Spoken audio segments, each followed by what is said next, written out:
রাজনৈতিক দলের কাছে তো আমরা সংস্কার ঠিকাদারি দেই নেই, নাকি সরকার টেন্ডার করে দিয়েছে ওটিএম বা ডিপিএম এ যে এই দল করবে? আমরা কিন্তু দেই নাই এবং আমরা দেব না।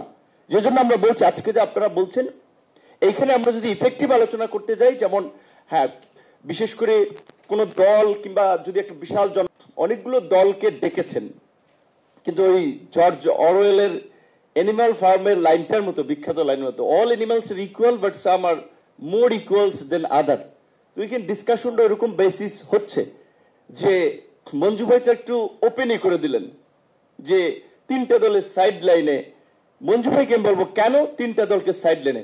এই তিনটা দলে ইয়েস ববি ভাইয়ের সাথে একমত যে নাম্বারিং করলে BNP K we can give preference, rest of them to তাদের কি কন্ট্রিবিউশন আছে, আমাদের চেয়ে কি কোনো অংশে তাদের চেয়ে আমাদের কম কন্ট্রিবিউশন আছে রাজপথে লড়াই সংগ্রামে?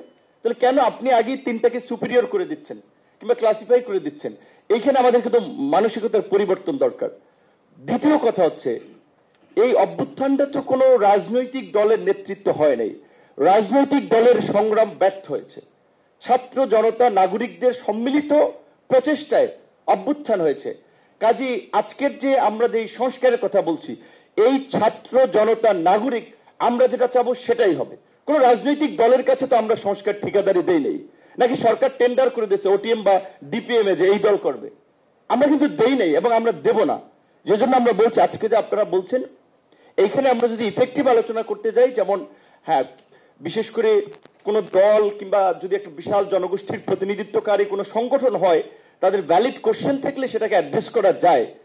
সেই ক্ষেত্রে যদি দ্বিকক্ষ বিশিষ্ট সংসদ কার্যকর হয় এবং আপার হাউসে যদি সংখ্যানুপাতে রাজনৈতিক দলের ভোটের অনুপাতে প্রতিনিধিত্ব নিশ্চিত হয়, সেই ক্ষেত্রে এনসিসি আমি মনে করি এনসিসি না থাকলেও হয়। মাঠের অলরাউন্ডার আমি আর ঘরের allrounder Tilex. Tilex toilet cleaner, clean মানেই টাইলক্স। 100% মানে এটা নিয়ে একটু ডিবেট করলাম আমরা। তো যেখানে আমরা বলছি যদি এটা হয় তাহলে এনসিসি না থাকলেও হয়, কারণ এনসিসি কে কেন আমরা আনলাম? যে আমরা দেখছি যে প্রধানমন্ত্রী একটা দৈত্য দানবে পরিণত হয়, তাকে ধরা যায় না, ছোঁয়া যায় না, তিনি যাই বলেন তাই আইন, তিনি যাই বলেন সেটাই মানে কুন ফায়া কুনের মতো হয়ে যায়। তো সেইখানে ওইটা ব্যালেন্স করার জন্য আমরা এনসিসির কথা বলছি। সেখানে কারা কারা থাকবে সেটি ইতিমধ্যে আলোচনা হয়েছে। সেখানে প্রোটোকলে প্রেসিডেন্টের সেখানে থাকাটা সবকিছু আপনাকে এভারেজ আলুর ভর্তা বানাইতে চাইলে ওইটা হয় না। চিফ জাস্টিস প্রোটোকল কিংবা ডেকোরামে কোনোভাবে ওইখানে যাওয়া উচিত না। তো সেই জায়গা থেকে যেটা বলছি, যেহেতু আমরা ভারসাম্য পাওয়ারের ব্যালেন্স করার জন্য এনসিসি কিংবা ডাবল চেম্বার বিশিষ্ট পার্লামেন্টের কথা বলছি, যেহেতু আমরা আনুপাতিক হারে এটা করতে চাই, দ্বিকক্ষ বিশিষ্ট সংসদের প্রশ্নে অধিকাংশ দল একমত এবং পিয়ারের ক্ষেত্রেও 2-3টি দল ব্যতীত তারাও প্রকাশ্যে বলে না যে তারা দ্বিমত, কিন্তু আমার মনে হয় আলোচনার লাইনে আসবে। সেই ক্ষেত্রে এনসিসির প্রশ্নে তাহলে আমরা ছাড় দিতে পারি কিছুটা ক্ষেত্রে, কারণ এনসিসির অনেকগুলো কাজ চাইলে আপার হাউস দিয়ে করা সম্ভব হবে।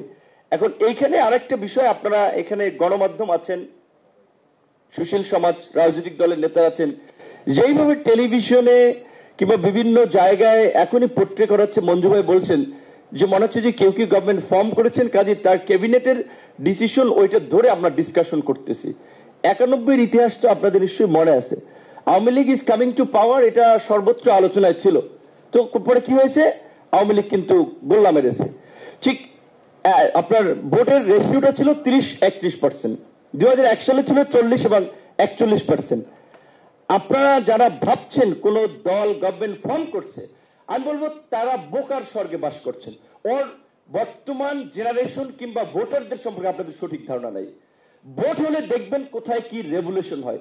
নির্বাচনের আগেও রাজনীতিতে অনেক ধরনের মেরুকরণ হবে। তো সেই জায়গা থেকে আমরা বলছি যে সংস্কারটা, যেটা ডক্টর কামাল হোসেনকে আমরা সম্মানের সাথে আমরা স্মরণ করছি, কিন্তু ডক্টর কামাল হোসেন সম্ভবত একটা সাক্ষাৎকারে বলেছিলেন 72-এ আমরা সংবিধান রচনা, আমরা তো শেখ মুজিব আমাদের সামনে, আমাদের বঙ্গবন্ধু, আমাদের নেতা শেখ মুজিবকে দেখে তারা সংবিধান রচনা করেছিলেন। সো এই ধরনের সংস্কারের প্রশ্নে যেন আমরা কোনো ব্যক্তি, কোনো দলকে সামনে নিয়ে আমরা যেন সংস্কারের ফর্দ নিয়ে আলোচনায় না বসি। দেশ জাতির স্বার্থে যেন আমরা সংস্কারের কথা চিন্তা করি। আমার খুব কষ্ট লাগে যে আমরা সংস্কারটা যদি না করতে পারি, এটা হেলাফেলা না।